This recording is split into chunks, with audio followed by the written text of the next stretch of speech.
Hi, this is Chad. Welcome to DIY Baron. And unfortunately, this has been a disappointing weekend in the shop. And I don't have a great project to show you, but I am going to show you what happened and what went wrong.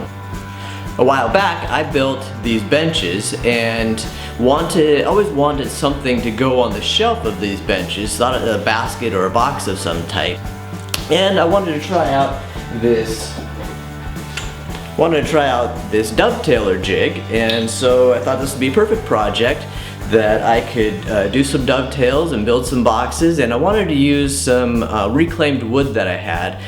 When I moved into this house about a year ago, there were some shelves that I took down and kept the wood and thought I'd repurpose it for another project. So I thought I'd use some of that old shelving material. Well, I had cut it all up and then cut the dovetails, used the jig. Now, the jig had really terrible instructions and there were some videos that I found online that were pretty old and weren't very good either, but I was able to kind of figure it out, and then I did some test pieces.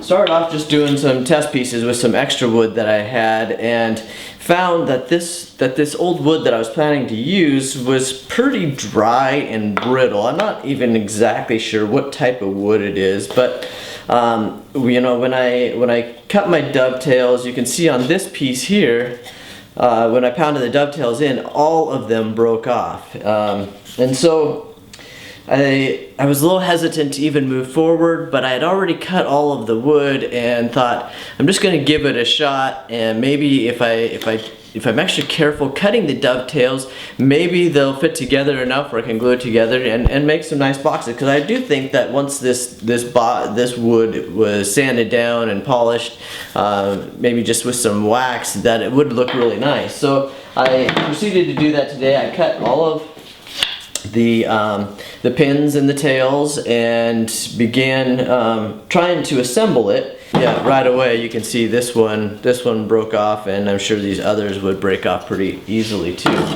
Still, I wanted to see if I could at least pound some in, and I did get one corner together. You can see, I don't know if it's going to come up very well. Okay, so my card died, my battery died, right as I was in the middle of what I was saying, but anyway, really.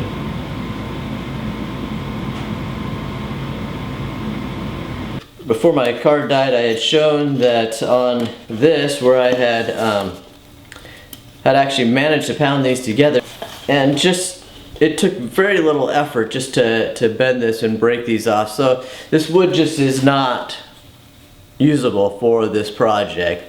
Definitely need some new wood. This is just too old and brittle, and then also these pins and tails just weren't cut very well, and so I need to figure out exactly how to set up this jig and maybe a better way of doing it. You know, one of the problems that I had, you know, I don't know whether or not it was the adjustment on the jig or whether it's my router table.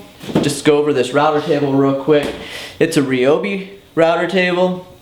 I picked it up for a pretty good deal. I think it was like $50. And you know, typically I like the Ryobi tools because they're decent tools for a pretty reasonable price, and it gets you into something to get familiar with it and start using it, but without investing a huge amount of money up front. But this router table, there's some things that I really like about it. I like that it has the dust collection port built into it, but this right here, this plate is horrible. It is just absolutely terrible. This plate will not, no matter what I do, lay flat. And so oftentimes while I was cutting, it would catch on the lips. And so I don't know if just this plate being a little bit out of square and catching a little bit, if that threw my pins and tails off so that they wouldn't fit real good together either.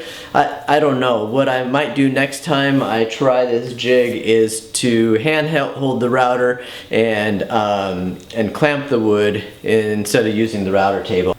Alright, that's going to do it for this project. If you haven't subscribed, please go ahead and click the subscribe button. Otherwise, stay creative and we'll see you next time.